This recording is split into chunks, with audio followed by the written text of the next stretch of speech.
آی سی سی ورلد کپ 2023 کې میچونه چې دي دا وسوم روان دي خو زمونږ زیاتکر ځوانان چې دي هغه د کرکټ په باره کې سرچ کوي نو هغو ته دا پته نه لګي چې د فلسطین او اسرائیل جنگ ختم شوی دی که لا وسوم شته نو فلسطین او اسرائیل جنگ چې دی دا وسوم شروع دی د دې ویډیو په منځ کې راته په دې باندې وایم چې زیاتکر کسان چې دي هغه په کرکټ کې مصروفه دي نو دوی ته د دغې په باره کې چې دی پته نه لګي نور راځو آی سی سی ورلد کپ له راځو خو د فلسطین او اسرائیل جنگ چې دی دا وسوم روان دی د کوم شیانو نه چې موږ بایکاټ کړی دی نو بایکاټ چې دی هغه په ځای باندې ساتئ لکه داسې مه کوئ چې تاسو هغه شیونه چې دي دا استعمالوئ ځینې داسې شیونه دي چې د هغې نه موږ بایکاټ نه شو کولی لکه اوس زموږ په لاس کې موبایل دی ځینې داسې پیزار دي زموږ په پښو باندې نو د دې شیونو چې دی د هغې نه موږ بایکاټ نه شو کولی خو کوم شیونه چې موږ نوي اخلو چې موږ د هغې نه الن سات چې دی بایکاټ وکړو نو زیاتکر کسان چې دي هغه د دې نه دي خبر هغه خالي چې دی د ورلد کپ په میچونو باندې مصروفه دي نو د دې په باره کې لږ سرچ هم کوئ او د کوم شیونه چې موږ بایکاټ کړی دی نو هغه بایکاټ چې دی برقرار ساتئ نو په آی سی سی ورلد کپ 2023 کې نن د سریلنکا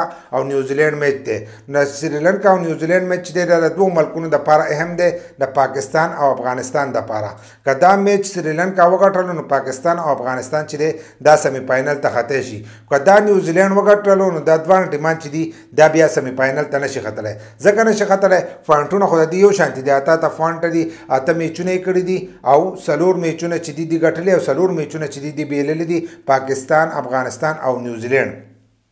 خو هلته کې رنز ریټ چې دي هغه د نیوزیلینډ سیوا دي نو که نیوزیلینډ دا میچ وګټلو نو هغه به ډایرکټ چې دی سمی فاینل ته وخیږي